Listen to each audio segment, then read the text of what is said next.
Olá pessoal, tudo bem? Professor Maicon aqui e hoje eu vou compartilhar um material com vocês que a grande maioria dos alunos não tem acesso, tá? Ela é um guia que o próprio INEP disponibiliza para que você entenda a sua nota de prova. Então vamos lá para entender por que isso é importante. Primeira coisa, o Enem ele é medido por uma régua, entre aspas, de proeficiência, tá? Essa régua vai ali, ela acaba variando conforme o ano, mas ela vai basicamente ali de 200 até os 900 pontos para as disciplinas, né? Para as ciências humanas, linguagem, ciência da natureza, e 1.000 pontos para a redação. Lembrando que você só consegue atingir os 1.000 pontos na redação, tá? Essa escala de proeficiência é, digamos, o grau de dificuldade das questões que você vai responder lá na sua prova do Enem, ok? Aqui nós temos uma escala de nível de dificuldade, tá? Então, conforme você vai subindo essa escala, você tem as questões mais difíceis e aqui embaixo a questão mais fácil, tá?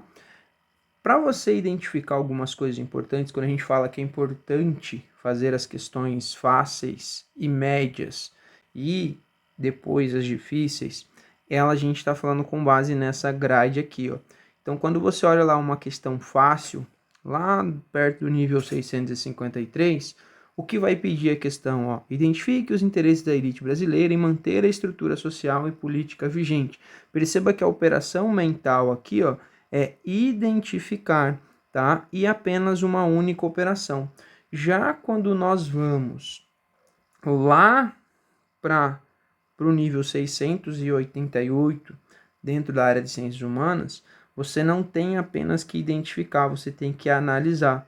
Só que esse processo mental de análise, ele é muito mais complexo do que somente o processo mental da identificação, tá? Você vai perceber que isso está relacionado a todas as disciplinas. Olha aqui, ó, em ciências da natureza, né? Primeiro ele pede para você fazer um cálculo, então é apenas calcular a densidade.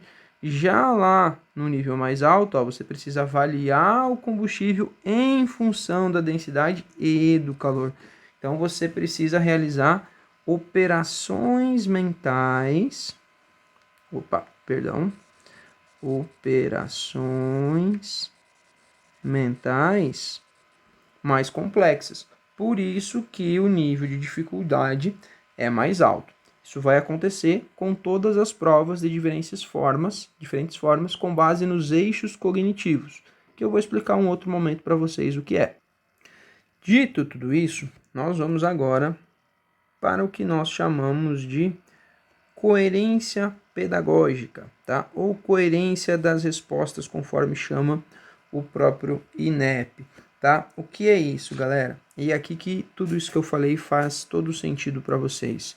Esses mesmos participantes, ó, participante A e participante B, eles acertaram o mesmo número de questões, tá? Isso está aqui no próprio material. O que acontece? O participante A acertou o mesmo número de questões. Vamos dizer aqui, hipoteticamente, que seja 30 questões. Mas olha só a nota dele, ó. Ele ficou com 480. Já o participante B, ele acertou 30 questões, mas a nota dele foi 310. Professor, como é possível você acertar o mesmo número de questão e ter uma nota tão diferente? Vem aí o que a gente chama de coerência pedagógica. Tá? O que é essa coerência pedagógica? Perceba a diferença das questões. Então, aqui a gente tem as questões, tá? De ambos os participantes. Olha como o participante A de 1, 2, 3, 4, 5, 6, 7, 8, 9, 10 questões, temos um total de 10 questões aqui. De 10 questões, ele acertou a parte inferior da régua, mas ele foi coerente, por quê? Percebam que ele acerta aqui as questões que valem 500 pontos e também as para baixo, ou seja, as questões mais fáceis. Logo, ele está tendo uma certa coerência. Já o participante B, ele acerta as questões mais difíceis, no entanto, ele erra as questões mais fáceis, certo? Ou seja, ele não tem coerência pedagógica. Professor, como que a gente pode pensar isso na prática? Imagina aqui que você está fazendo uma questão de multiplicação na matemática, tá? Para você acertar questões de multiplicação, você tem que saber questões de adição, por exemplo. Esse participante ele acerta a multiplicação, mas ele erra a adição. Isso significa provavelmente o quê? Que ele chutou. Quer dizer que ele não marcou pontos por acertar aqui? Marcou, mas ele foi incoerente. Então essa pontuação atribuída a ele é uma pontuação menor, tá? Já este participante, por ter coerência pedagógica, ele acaba recebendo uma nota maior. Isso é extremamente importante porque, galera, porque quando vocês estudarem, se a gente for pegar, tá, uma prova com 100% das questões, nós temos mais ou menos a seguinte distribuição. 25% das questões vão ser difíceis, 50% das questões vão ser médias e 25% das questões vão ser fáceis. Logo, se você garantir o conteúdo e as habilidades para as questões fáceis e médias, a sua nota vai estourar e você vai conseguir ter um excelente desempenho no Enem, tá? Isso é o grande segredo da TRI, Teoria da Resposta ao Item. Vou ficando por aqui, que a nossa aula já chegou aí a quase 7 minutos, mas espero tê-los ajudados de como é importante ter esse conhecimento para pensar na sua estratégia de prova e de estudos. Porque muitas vezes vocês ficam se dedicando e perdendo muito tempo, tá? Não vou dizer nem perdendo, mas investindo muito tempo para compreender e dominar esse conteúdo e se esquecem que a maior parte da prova de vocês está baseado nos conteúdos médios e fáceis.